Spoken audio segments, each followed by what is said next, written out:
आतंकवाद के आका, मानवाधिकार को ठेंगा पर रखने वाले देश पाकिस्तान ने एक और बड़ी गुस्ताखी कर दी है। दरअसल कूटनीतिक लड़ाई में मात खाने के बाद अब पाकिस्तान सरकार ने पाकिस्तान अधिकृत कश्मीर में गिलगिट बाल्टिस्तान को अंतरिम प्रांत का दर्जा देने का ऐलान कर दिया है। भारत ने इस फैसले पर सख्त एतराज जताया है।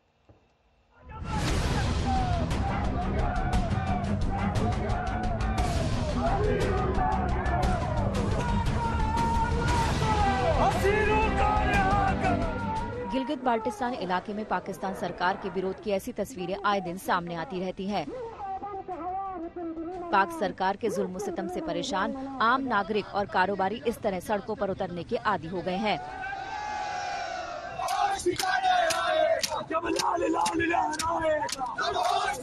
अक्सर ऐसे प्रदर्शनकारियों को जेल में डाल दिया जाता है। इसे लेकर पिछले काफी महीने से गिलगित बाल्टिस्तान इलाके में कई प्रदर्शन हो चुके हैं। 9 साल से जेल में बंद राजनीतिक कार्यकर्ताओं की रिहाई के लिए प्रदर्शन पिछले काफी समय से चला आ रहा है। एक तरफ पूरे इलाके पर जबरन कब्जा और दूसरी तरफ वहां के नागरिकों पर जुल्म सितम। अंतर्राष्ट्रीय स्तर पर इससे ध्यान भटकाने के लिए इमरान सरकार ने एक नया हथकंडा अपनाया है।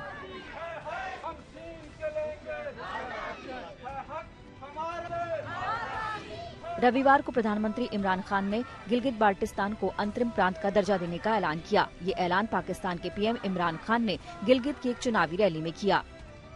गिलगित बाल्टिस्तान के लोगों को दूसरी भी मुबारक देनी थी, और वो ये कि जो हमने फैसला किया है कि गिलगित बाल्टिस्तान को प्रोविजनल प्रोविंशियल स्टेटस देना है, जो इनकी डिमांड थी बड़ी देर की,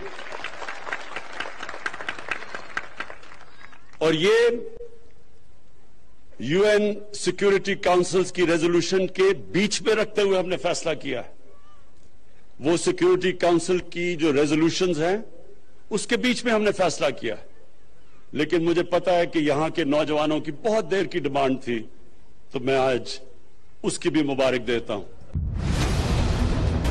वाह इमरान वाह, कमाल है। जबरन कब्जे वाले इलाके को प्रांतीय दर्जा देकर किसे बरगलाने की कोशिश कर रहे हो। भारत ने पाकिस्तान के इस ऐलान का सख्त विरोध किया है। विदेश मंत्रालय के प्रवक्ता अनुराग श्रीवास्तव ने कहा कि भारत सरकार पाकिस्तान के अवैध और जबरन कब्जे के तहत भारतीय क्षेत्र में भौतिक परिवर्तन लाने की कोशिश को पूरी तरह अस्वीकार करती है।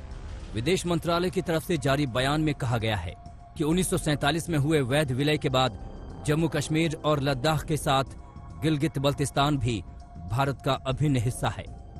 जबरन कब्जा किए गए क्षेत्र पर पाकिस्तान सरकार को किसी तरह का दखल देने का अधिकार नहीं है। ऐसी कोशिशों में पाक अधिकृत क्षेत्र में रहने वाले लोगों के साथ पिछले 7 दशक से जारी मानवाधिकार के उल्लंघन, अत्याचार और उन्हें आजादी से वंचित रखने की सच्चाई को छुपाया नहीं जा सकता। भारत सरकार ने दो टूक कहा है कि पाकिस्तान इन भारतीय इलाकों की दर्जा बदलने की बजाय तत्काल सभी अवैध कब्जे को खाली करे। हद तो यह है कि पाकिस्तान के प्रधानमंत्री इस ऐलान को संयुक्त राष्ट्र सुरक्षा परिषद के प्रस्ताव के तहत साबित करने की भी कोशिश कर रहे हैं। एक दिन पहले ही इमरान खान ने गिलगित बाल्टिस्तान में चुनाव का ऐलान किया था। नवंबर में होने वाले इस चुनाव को लेकर भी भारत की तरफ से सख्त ऐतराज जताया गया है।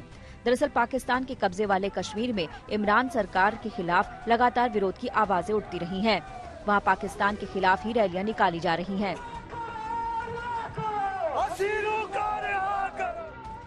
चुनाव के साथ अंतिम प्रांत का दर्जा देने का ऐलान कर पाकिस्तान सरकार बढ़ते असंतोष पर पर्दा डालने की कोशिश में जुटी है। साथ ही इसे पुलवामा हमले पर अपने ही मंत्री फवाद चौधरी के बयान और विंग कमांडर अभिनंदन को लेकर विपक्षी नेताओं के खुलासे से हुई बौखलाहट के नतीजे के रूप में भी देखा जा सकता है।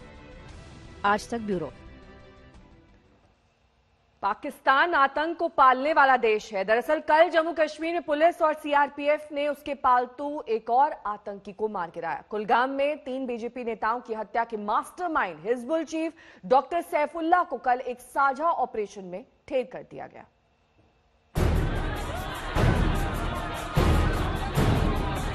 मातम की ये तस्वीर कुलगाम के काजीगुंड की है।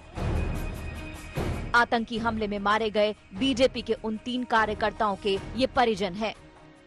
जिन दहशतगर्दों ने इन निर्दोषों को जख्म दिए, उसके मास्टरमाइंड को कल पुलिस और सीआरपीएफ के एक साझा ऑपरेशन में ढेर कर दिया गया। श्रीनगर के रानग्रेथ इलाके में इस ऑपरेशन को अंजाम दिया गया। ये तस्वीर कुख्यात आतंकवादी डॉक्टर सैफुल्लाह की है। सैफुल्लाह कश्मीर में हिजबुल मुजाहिदीन के चीफ के रोल में था। सैफुल्लाह के साथ एक संदिग्ध भी पकड़ा गया है।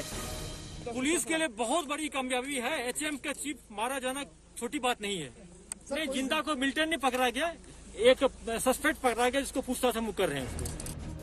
सैफुल्लाह ने इसी साल मई में रियाज नाइकू के मारे जाने के बाद हिजबुल चीफ की जगह ली थी। सैफुल्लाह सुरक्षा बलों के काफिले पर हुए करीब दर्जन भर हमलों में शामिल था। लंबे समय से सुरक्षा बलों को उसकी तलाश थी। पिछले दिनों कश्मीर घाटी के कुलगाम में भारतीय जनता पार्टी के 3 नौजवान कार्यकर्ताओं की हत्या का मास्टरमाइंड ये सैफुल्लाह था। इसने कश्मीर के अंदर आतंक मचा के रखा था, लेकिन भारतीय सेना, जम्मू कश्मीर पुलिस और सीआरपीएफ के जॉइंट ऑपरेशन में इस दुर्दांत आतंकवादी को मौत के घाट उतार दिया गया है। बताया जाता है कि सैफुल्लाह सुरक्षा बलों पर हमले की साजिश तैयार करने के अलावा कश्मीर में आतंकवाद के नाम पर टेरर टैक्स वसूलता था। फलों के बाग, अफीम की खेती करने वाले उसके टारगेट होते थे। बताया जाता है कि सैफुल्लाह ने मेडिकल की पढ़ाई की थी और वो मुठभेड़ में जख्मी आतंकवादियों का इलाज भी करता था, इसीलिए उसका नाम डॉक्टर पड़ गया था। अब ये मानिए कि एचएम का चीफ कमांडर है डॉक्टर रियाज नाइकू के बाद, जो मरने के बाद, जो रियाज नाइकू जो मारा गया था मई में, उसके बाद ये पोस्ट लिया था एचएम चीफ का। ये पुलिस सेफ्टी फोर्सेस की बहुत बड़ी कामयाबी की बात है। हिजबुल चीफ का मारा जाना सुरक्षा बलों के लिए बड़ी कामयाबी है। संदेश साफ है, या तो सरेंडर करो या गोली खाओ। श्रीनगर से अशरफ वानी और दिल्ली से कमलजीत के साथ आज तक ब्यूरो।